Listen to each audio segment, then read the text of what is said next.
Spiky Bits. Hey guys, MBG here doing a little unboxing slash review of the Star Wars X-Wing miniatures game Slave One. This thing doesn't go on sale until February, but across the nation last week you could have your chance to win one of these or the Millennium Falcon, just depending on how you placed in the Kessel Run tournament. I was fortunate enough to get second overall at the tournament I played in Atlanta at Gigabytes Cafe, a great store in Atlanta, Georgia. So I ended up coming away with the Slave One, which I also piloted during the event. And it's in the configuration they made it play with at the event. It wasn't so hot, but I was reading through the cards, and it's actually pretty good. Let's take a look at it. As you can tell, it comes in a larger box as compared to the this is basically the starter game. So when you check out the scale on it, you can tell the scale is pretty true. I think the toys from back in the day were a little out of scale because this is pretty comparable to the movie, and it is actually smaller than the Millennium Falcon itself. So the Falcon pretty much takes up this whole window here. So let's get into it here and kind of take a look at what we get. Obviously, get the Slave One, a whole nother side of this box, little accessories area, and get a bunch of stuff, a little quick reference guide like what you're supposed to get and explaining some of the new abilities. Then we got some of the new cards. I punched some of them out already because, like I said, I had to play with it. A couple stress tokens, identification numbers, football jerseys as I call them, bounty token for one of the missions you can play in, a couple of ion tokens. This Slave One does come with an ion cannon. Interesting note, normally if you take an ion token, if you're a smaller ship, you immediately suffer the effects of the ion cannon. It takes 2 for a larger ship. So here's the larger stand. Let's see, get a closer look at this stuff here. Alright, so here's the larger stand, and just like the other ships, everything goes together a certain way. So there's a little triangle kind of peg thing there, and then you've got a triangle kind of peg thing here. You line that up, get your Slave One out. And they did a lot of research, so they knew how it flew. Which is gonna point forward, so that should lock right in, and there it is. So pretty secure, nice secure. I'll give you a close-up of it. Very true to the Boba Fett Slave One styling there. Very nice little ship. These are gonna retail for about $30 in February. And they're also coming out with the A-Wing fighter and also the TIE Interceptors, as well as the Millennium Falcon. So there's that. Then you get your quick reference guide there. This one is some guy that Cass Scarlet. That was who I had to use in the tournament. He's not so good, but he's got decent fire rate, agility, 6 hull points, 4 shields, 7 pilot skill, not too bad. Focus, target lock, evade, standard fare. You get a bunch of upgrade cards for this. You also get your 4 different versions of the Fire Spray 3-1, which is just like the Millennium Falcon, the YT. I believe it's 1300 or 3100. I'm dyslexic when it comes to numbers for planes. But there's only one Millennium Falcon. There's Boba Fett's card, noticeably better than the Cass Scarlet, as you can see. Pilot skill is way better.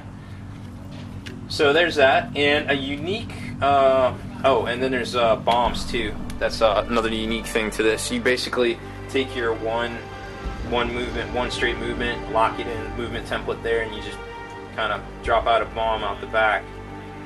Another cool thing about these new big ships is there's auxiliary firing arcs. So this dotted line here is basically the rear arc that you can shoot out of with the Slave One.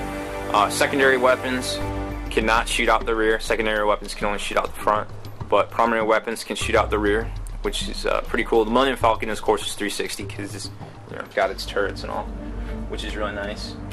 So there's your abilities. Boba Fett's pretty good. Lets you switch up your maneuvers. Cass Scarlet's all right. Giving a pilot a stress token when they and when they cancel a critical is kind of cool. I like some of these tokens here. Let's take a look at them. Got a Wookiee gunner. Another cool thing.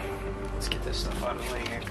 Another cool thing about the bigger ships is you can take gunners and co-pilots as upgrades, which are pretty cool. So as you can see, he isn't too shabby.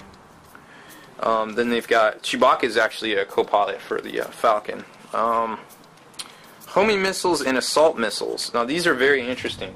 Homing missiles are pretty good. They're similar to proton torpedoes. Let's get that focus there. They're similar to proton torpedoes. But the cool thing about this, if you look at attack, target lock, spend your target lock, and discard this card to perform this attack. On the assault missiles, this one, you do not have to discard the target lock. You discard the card. So you still have the target lock, so you get to re-roll whatever dice you want. It's a little pricey at 5 points to field, but it does just as much damage as a proton torpedo. And they cannot spend evade tokens, which is really nice. Assault missiles could come around and bite you in the butt because they do damage to each other ship at range 1. So if you're close in with some ties or swarming and stuff, that might be bad for you. But this is still a good card, but you have to discard it. This seems a little OP. It is a missile, so it's going to be, tie. It's going to be more for ties and stuff. You can't put them on Y-wings. Maybe you could put them on the TIE bombers when they come out. But it definitely a cool card to have. Another good card. Here's the explanations of the bombs, the seismic charge, and where is it? The seismic charge and the proximity mines. Kind of explain how they work. I'll just leave them up there so you can pause it. Pretty standard fare. They're gimmicky, but somebody gets behind you, it gives you options. Stealth device just gives you an extra agility until you take a hit, which is kind of good if you throw it on like a TIE fighter or a TIE interceptor, but smaller. Greedo is my co-pilot. There's a mercenary co-pilot who's actually pretty good. Each ship now can take, like I said, they can take a modification, and you can also take a title card, which you're going to see. Here's a heavy laser cannon. It comes out the side. What you're going to see right here, Slave 1 is a title card. So you can turn, for 0 even, you can turn the fire spray into dun-dun-dun, Slave 1. And guess what? Now I can take proton torpedoes. Very nice. Exposed, just another card that comes with it. So overall, some pretty good cards that come in it. I'll just lay those out there so you can get a good look at it. Stealth device you get 2 of. I don't know why they give you 2. I guess they want you to buy that if it's the ion cannon's good, the heavy laser cannon's good. Gives you 4 firepower instead of 3. But there's at 2 to 3 that's actually pretty good. But there's a drawback, you can't get any crits off that, and it does cost 7. But you get what you get. It gives you some long range fire there when but I could definitely see putting homing missiles and heavy laser cannon on here, but then that's 12 whole points. That's almost a ship by itself in some instances. So let's zoom that out so you can get a good look at those cards right there. So there's the cards, the great cards that come with it. Like I said, 2 new types. You get a couple bombs. And Slave 1 itself. A couple new mission types as well, which are pretty neat. One was a bounty, prey stalker, which lets you use the bounty token, and basically you just go around trying to get collect bounties on stuff. This just goes into some examples and instructions and stuff. There's your movement. I don't know where my movement dial is. I bet you have it in with my starter box, but yeah, it's just standard size movement dial, and there you go. Pretty average. Nothing too crazy. It basically maneuvers like an X-Wing, I guess. That's what it looks like. So, pretty good for a ship that size, maneuvering like an X-Wing. So anyways, that's pretty much it when it comes to Slave 1. It's a cool kit. I definitely recommend picking one up. The Millennium Falcon is pretty good as well. And I'm sure a lot of people are going to be picking up the A-Wings and the TIE Interceptors as well. Hopefully we'll see, I don't know what's left, standard fare ships, I guess B-Wings, TIE Bombers. I'm not really sure what else they could come out with right offhand for the episode 4, 5, and 6. I guess they'll come up with something. but it's going to be interesting. There's still a few more ships out there, so I'm sure we'll see a lot more of this game. It's red hot right now, and Canada, like I said, the starters seem to be sold out everywhere. So I'm MBG Rob Bear, and I hope you enjoyed my video unboxing / review of the new Slave 1 kit for X-Wing Miniatures combat game. Spiky Bits.